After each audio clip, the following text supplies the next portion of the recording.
پاکستان میں آپریٹ کرنے والی ایک غیر ملکی موبائل کمپنی نے اخراجات میں اضافہ کو جواز بنا کر صارفین سے ہر بار اسکریچ کارڈ کے ذریعے بیلنس ریچارج کرنے پر اضافی ₹5 وصول کرنے کا فیصلہ کیا ہے۔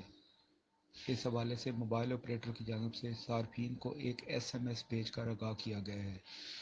اس ایس ایم ایس میں کہا گیا ہے کہ اخراجات بڑھنے کے باعث 30 جون 2022 سے اسکریچ کارڈ کے ذریعے کی جانے والی ہر ری چارج پر ₹5 کی کٹوتی کی جائے گی۔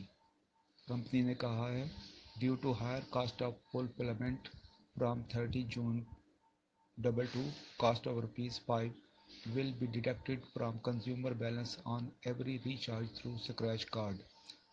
اس حوالے سے موبائل آپریٹر نے واضح نہیں کیا کہ یہ ₹5 اس وقت اسکریچ کارڈ سے بیلنس ریچارج پر سیل ٹیکس کے لیے منہا کی جانے والی رقم کا حصہ ہیں یا یہ ₹5 کی کٹوتی اس سے الگ ہے۔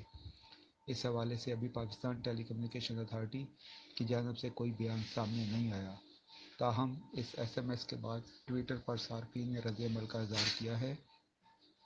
ان کا کہنا تھا کہ اب حکومت کہاں ہے جس کا کہنا تھا کہ بڑی صنعتوں پر ٹیکسوں کے نفاذ سے عام افراد یا صارفین متاثر نہیں ہوں گے، جبکہ ایک صارف نے کہا ہے کہ بس اسی کی کمی رہ گئی تھی اور وہ بھی پوری کر دی گئی ہے۔